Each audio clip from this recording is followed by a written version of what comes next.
Sir చెప్పండి sir చెప్పండి. 10 years అయింది సార్ ఇండస్ట్రీలోకి వచ్చి మీరు. ఇండస్ట్రీలో 10 ఇయర్స్ బట్టి మీరు కనిపిస్తూనే ఉన్నారు. బట్ ఏదేదో చేస్తున్నారు, డైరెక్షన్ అంటున్నారు, అది అంటున్నారు, ఇది అంటున్నారు, కానీ సరైన ఒక సాలిడ్ డైరెక్షన్ ప్రాజెక్ట్తో ఎందుకు రావట్లేదు? నాకు క్రీడాకోళ clarity కూడా స్టార్ట్ చేశారు, అది అలాగా పక్కన ఉంది.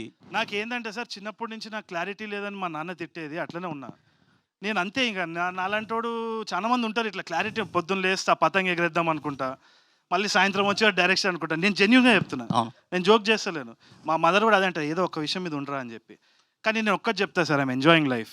నేను నిజంగా చెప్తున్నా, ఐఎమ్ వెరీ హ్యాపీ. నాకు నచ్చిన పని నేను చేస్తున్నాను, ఐఎమ్ వెరీ హ్యాపీ. గాడ్ గ్రేస్లో అంతే.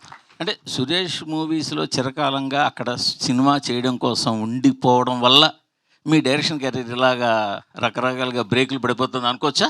లేదు 100% సురేష్ సార్ గురించి ఐడియా ఉంది కదా. మనం ఒక స్క్రిప్ట్ చేస్తే ఆయన 100 రకాలుగా దాన్ని పరిశీలించి చేస్తారు. దానివల్ల డిలే అన్నది, ఆయన డిలే అయితే నాది డబుల్ డిలే. ఎందుకంటే నాది లేజినెస్ ఒకటి. మా టీంని అడగండి, రేపు చేస్తా, ఎల్లుండి చేస్తా, ఇదే టైం పాస్ అవుతూ ఉంటుంది నాది.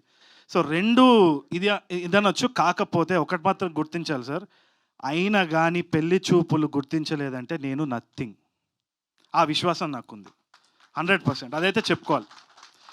కాకపోతే ఒకటి వచ్చేసి ఇది ఉల్టా యాక్చువల్లీ. ఎస్పీలో మామూలుగా చాలామంది ఏమంటారంటే ఎస్పీ దగ్గర సురేష్ బాబు గారు చాలా డిలే చేస్తారు ఈ స్క్రిప్ట్, అదే డిలే నా సైడ్ నుంచి ఎస్పీలో. ఇదైతే నేను రాసిస్తాను. నాకు కొంచెం సార్, మీరు అడ్వాన్స్ మెరీ క్రిస్మస్ సార్. సరే, నేను లేచి వెళ్ళిపోతాను సార్. ఇది మాత్రం వెరీ బ్యాడ్ బిహేవియర్ సార్. ఏది? లాస్ట్ టైం మీరు అలాగే అన్నారు, దాన్నే పట్టుకు అందరూ ట్రాల్ చేస్తున్నారు. అంటే మేము అనలేమా మిమ్మల్ని సార్, ఓ ఫ్లాప్ డైరెక్టర్, ఓ ఫ్లాప్ హీరో, ఫ్లాప్ అని చెప్పి మేము మాట్లాడలేమా? దాన్ని పట్టుకు అందరూ ట్రాల్ అది కరెక్ట్ కదా సార్. సారీ సార్, మీరు రెస్పెక్ట్ ఇచ్చి రెస్పెక్ట్ తీసుకోండి సార్. సార్. అది తప్పది అరే తప్పు సార్, 100% తప్పు. మీరు you should accept. I'm accepting sir. మీకు చర్చ వద్దు సార్. సార్ ఎందుకు సార్ ఇప్పుడు అన్నసరిగా, ఇప్పుడు ఆల్రెడీ మీకు తెలుసు ఒకసారి ఆ మాట మీరు నోరు జారారు, దాన్ని బట్టి ట్రాల్ చేశారు, మళ్ళీ మీరు అదే మాట మాట్లాడుతున్నారు. నేను ఇప్పుడే అంటున్నాను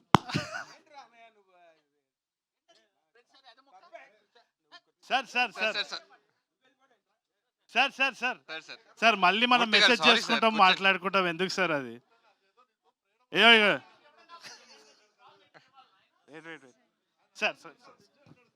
సార్ ఇగోడ్ నథింగ్ లైక్ దట్ సార్. అదే మామూలుగా చెప్తారు. అరే లవ్ యూ సార్, అట్లా మీరు అలగకండి సార్. వద్దు సార్, మనం వాళ్ళని వాపస్ ట్రోల్ చేద్దాం, మీరు నేను కలిసి. సార్ లేదు సార్, రండి చెప్పండి, మీరు అడుగుతున్నారు. అడిగారు, మీరు అడిగారు సార్. నాకు అలవాట్లేదు, అది అలవాట్లేదు.